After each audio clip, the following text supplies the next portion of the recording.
Se você tem um amigo geek, um amigo nerd, já pode encaminhar esse vídeo aqui para ele que ele vai adorar. Nós estamos falando do Guia do Mochileiro das Galáxias. Esse aqui é o livro 4. Até mais e obrigado pelos peixes. Vai fazer todo sentido essa frase daqui a pouco. Esse livro aqui foi lançado em 1984 pelo Thomas Adams. É simplesmente a obra de ficção mais conhecida dos nerds, né? E aí eu começo a entender por que agora que está chegando no finalzinho da obra, né? Entendo também por que é uma trilogia de 3 e de 5, e já vamos comentar sobre isso. Esse livro aqui, ele tem 40 capítulos, 142 páginas, é o menor livro de todos os 5. Mas ainda assim é um livro bem robusto, com muitas informações. Esse aqui, de toda a obra, é o que tem menos, mas você vai ver que nos livros anteriores, nos vídeos anteriores que eu falei, mesmo tendo ali menos de 100 páginas, são livros que têm muita informação. Esse aqui, pela editora Arqueiro, foi lançado em 2005 e ele tem um assunto bem interessante. Inclusive, eu vou comentar cada um desses desenhos da capa aqui.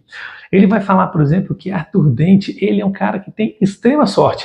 Vai citar um personagem aqui que tem muito azar. Onde ele vai, chove. E esse livro aqui tem muita conveniência de roteiro. Se você não gosta desse tipo de informação, não é aqui que você vai encontrar. Mas realmente as conveniências fazem sentido e chega a ser hilário, de tão engraçado. Como Arthur Dent, tudo que ele precisa acontece da forma como ele precisa. É o universo conspirando para o nosso protagonista, né?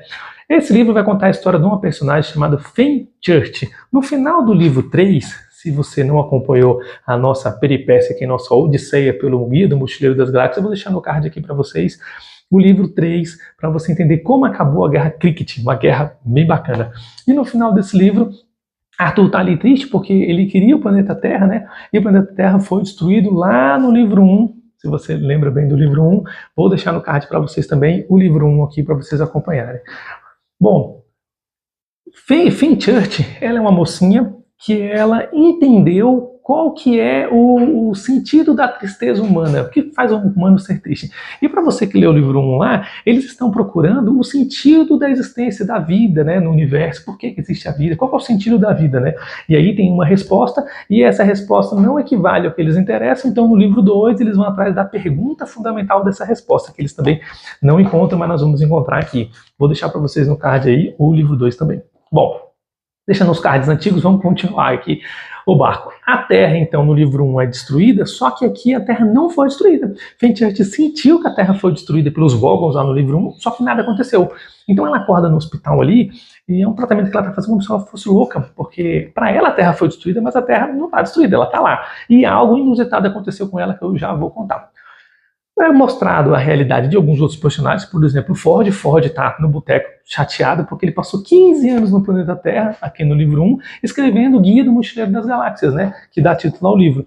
E esse guia não foi publicado porque a Terra foi destruída. E aí ele, chateado, envia novamente lá para a editora e é publicado. Ele vai, não foi destruído? Por que foi publicado? Ah, não interessa, eu vou seguir minha vida.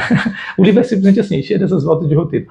Arthur Dent, ele está 8 anos fora da Terra e aqui não é contado pra gente como ele volta. Ele simplesmente está na Terra já durante o livro e já estou acostumado com o livro assim. Simplesmente as coisas acontecem e você não sabe porquê e você continua. E vai ter um capítulo exclusivamente para comentar sobre esse tipo de forma do Douglas Adams escrever.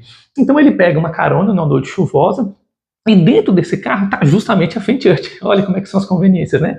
É exatamente ela. E aí ele fica ali maravilhado com aquela pessoa, mas ele ainda não conhece. Quando ele chega em casa, ele resolve ir para a casa dele, porque ele já está na Terra, ele encontra um aquário. E nesse aquário tem uma frase, né? E essa frase é justamente um agradecimento que eu vou falar mais na frente. Uma frase, ele não entende nada, tira o peixe Babel, que é aquele peixe que dá a tradução de todas as línguas universais, e guarda, porque ele não vai precisar mais, ele já está em casa. E aí ele acaba sonhando que existem 2 planetas Terras. Ele simplesmente não entende, acorda e vai no bar. Eu não entendo nada, vou tomar uma. Encontra com os amigos que ele não vê há muito tempo.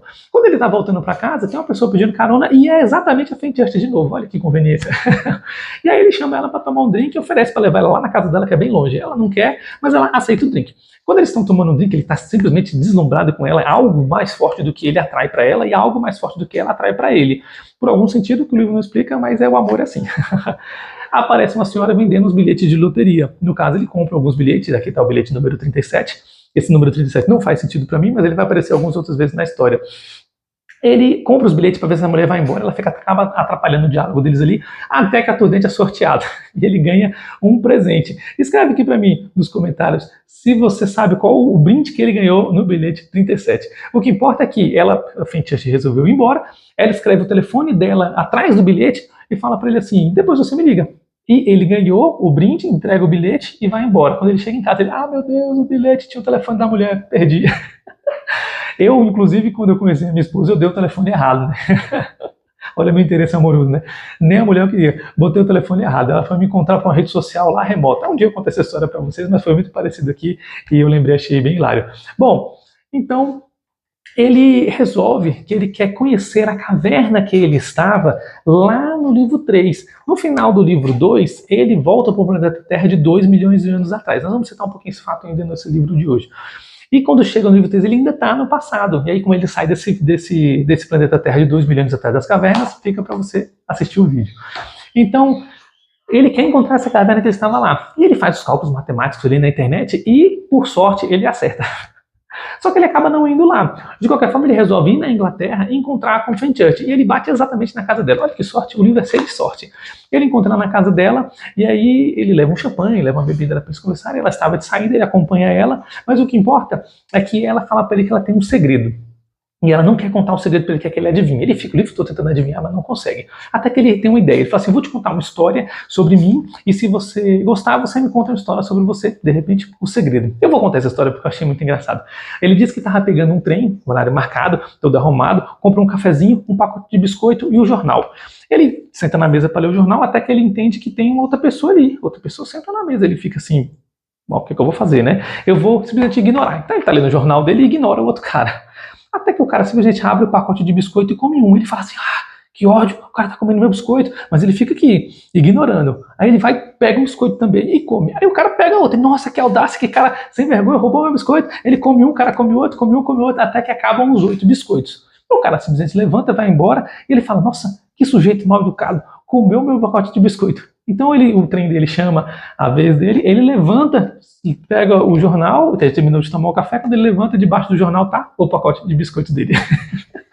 Fenchurch acha muito hilário essa situação e resolve contar para ele qual o segredo dela. O segredo dela é que desde aquele momento que ela encontrou o motivo da qual os humanos são tristes, que ela pode levar felicidade para os humanos, ela simplesmente começou a flutuar. Ela fica com 2 dedos assim acima do chão, ela não pisa no chão. Onde ela anda, ela não pisa no chão. E ela precisa esconder aquilo de algumas pessoas para ninguém ver. Mas aí o Arthur fala que não é tão estranho assim, e simplesmente eles começam a voar. Essa é assim, ele fala, levanta um pé, depois você levanta o outro e já tá voando. Não entendi, de repente uma piada sobre algo mágico aí que fazia essas ilusões, mas enfim, eles começam a voar, eles se apaixonam no ar, ele tira o vestido dela e faz isso que você está pensando no ar mesmo, à vista de todo mundo. Inclusive sai nos jornais algumas aparições de pessoas namorando no ar. Esse livro tem umas coisas assim inusitadas, eu nunca imaginei uma situação dessa, mas enfim, é isso que acaba. Inclusive, tem um capítulo aqui que ele começa a falar dessas conveniências que eu falei para você, de perguntas que ficaram abertas, né? O livro pergunta para você, fala assim, e a história da Trillian lá em Cricket? Já passou, não é problema seu. O livro fala, não é problema seu, é relacionamento deles, porque Arthur no livro 3, na luta Cricket, ele salvou a Trillian, salvou assim, né? A Trillian tinha brincado com o Zaphod e ela acaba numa festa com o Thor. E ele meio que discute com o Thor ali e não ganha na discussão, mas ganha na estratégia. E ele leva a Trillian embora. Trillian agora está com o Zaphod de novo, eles fizeram as pazes, mas teve um romancezinho ali com o Arthur, mas deixa subentendido, ninguém fala nada sobre isso. Aí o livro pergunta assim, mas como que ficou a vida de Arthur quando ele estava no Cricket? Ficou do jeito que tem que ficar, não é problema seu. E simplesmente essas perguntas que a gente tem como leitor não é respondida, e é assim que o autor quer. Isso é interessante. Aí ele pergunta assim, mas quando ele estava lá no final do livro 2, lá no planeta Terra de 2 milhões atrás, ele teve um relacionamento com o Golgra Finch, a Camela, lembra? Você lembra, mas o livro acabou ali e pronto. Realmente a gente queria saber o que aconteceu, porque ele ficou 5 anos lá, mas simplesmente ficou por isso mesmo, e ninguém vai saber o que aconteceu. É o que acontece. E o livro, inclusive, ele fala para você assim, se você não quer saber dessas informações, pula logo pro último capítulo, vai ter o Ford, vai ter o Marvin, e você vai se divertir. Não, mas eu quero ler. Não pulei, tá? Eu li o livro todo.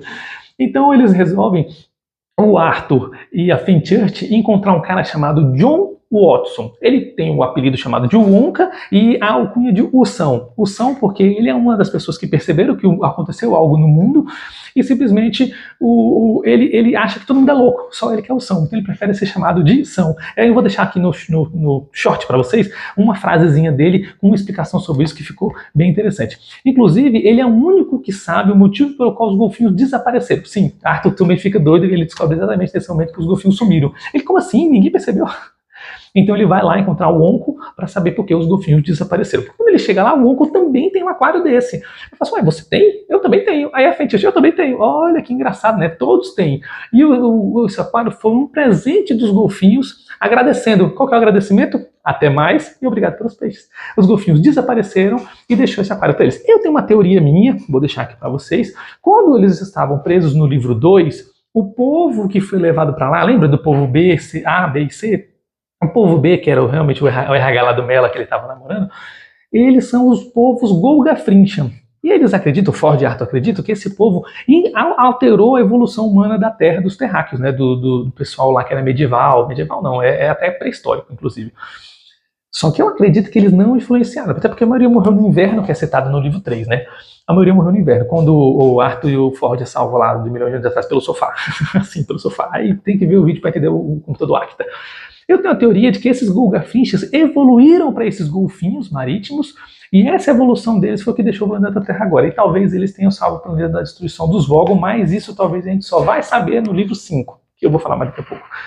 Inclusive, já estou no vídeo do livro 5. Vai lá, pra você conversar comigo. Bom, o que interessa é que o Wonko não deu muita resposta do que eles queriam saber e eles ficaram se perguntando ali sobre a questão fundamental da vida. Aí o Arthur lembra que lá no final do livro 3 tem um prólogo e esse prólogo conta a história deles com o Prak, um velhinho lá que eles botam o antídoto lá, o soro da verdade com eles, já junto com toda a tripulação inteira, né, os Arthur, todo mundo lá, o Marvin. Bom, e ele lembra que ele fala onde é que está a pergunta fundamental. Então ele resolve ir lá junto com a Fenchurch e o Arthur. Só que eu falo assim, poxa, a gente precisa de uma nave, né? Podia ter um mochileiro aqui. Aí o Ford aparece. Sim, conveniência de novo. Conta a história do Ford ao longo do livro e você não dá muita ideia do que o Ford está fazendo. Mas o Ford justamente aparece nessa hora. Eles falam assim, sim, você está aqui, mas agora a gente precisa mochilar. Cadê uma nave? Aí aparece a nave. A nave prateada aparece, essa que está aqui no livro, e eles conseguem ir lá no planeta para poder encontrar a resposta fundamental. Nessa nave está o Marvin. O Marvin está bem sucateado, bem destruído, e ele fala que ele é 37 vezes mais velho do que o universo. Vocês lembram que no livro 2, no restante do fim do universo, eles viajaram 50 bilhões, 500 bilhões de anos no futuro. Então, se ele está 37 vezes mais velho que somente esse período, então a Marvin, então, é pré-histórico. Então eles vão lá e encontram a mensagem final de Deus para a sua criação. Olha que engraçado, né? No livro 1 ele abole Deus, no livro 2 ele zoa com o espiritismo e agora ele vem falar da criação de Deus. É simplesmente assim, o autor é magnífico. E eles falam assim, ó, primeiro o Arthur lê a mensagem, ele fala assim, ele fica maravilhado, ele fala que tem uma enorme sensação de paz, lenta e inefável. Ele não consegue descrever aquilo que ele viu, né? E ele tem uma sensação de compreensão total e definitiva. Aí o autor fica, nós leitores ficamos assim, cara, eu quero ler também. A Fenchurch lê, fica do mesmo modo, e o autor coloca pra gente aqui, bem no finalzinho, simplesmente soletrando as palavras. Não sei se vai dar pra ver, mas é interessante porque fica soletrando, na última parte do capítulo 40, fica soletrando, botam letra, N, O, S, D, E, S. A frase escrita, nos desculpe pelo inconveniente. Essa frase seria a pergunta fundamental da criação de Deus para o universo, qual a resposta é 42. Você entendeu? Nem eu. Eu não entendi a resposta de 42 do livro 1 e eu não entendi a pergunta que é no livro 4. De repente, no livro 5 vai ter alguma explicação. Mas logo em seguida, Marvin morre. Simplesmente Marvin fechou o olho e apagou. O livro fala que a vida dele apagou para todo sempre. E a gente fica, poxa, que coisa. Marvin é um dos personagens mais queridos. Enfim, o livro 4 vai chegando no final e tem um prólogo. No prólogo ele conta a história de um inventor que tinha invenções aparentemente inúteis, enquanto um povo alienígena veio para destruir o planeta. Quando o povo vê aquela invenção, eles resolvem comemorar as invenções junto com o inventor e decide fazer um acordo comercial entre eles e não destruir o planeta. Aí ele fala assim, eu contei essa história, mas eu não sei porquê, esqueci agora. E acaba o livro. Esse autor é meio biruta, né? Mas aqui está o livro 4, o nosso resumão completo aqui com todas as informações. Se você leu, escreve aqui nos comentários o que você achou do livro. E nós temos ainda o livro final, né? O livro 5, né? Praticamente inofensivo. Esse é um termo que é utilizado no livro 3 para designar sobre a Terra. Então a gente quer saber se essa Terra é de verdade, se essa não é a Terra, e as perguntas que o livro apresentou para a gente durante ao longo das 4 obras, se vai ser respondido aqui. Vou responder para você no próximo vídeo e te espero lá.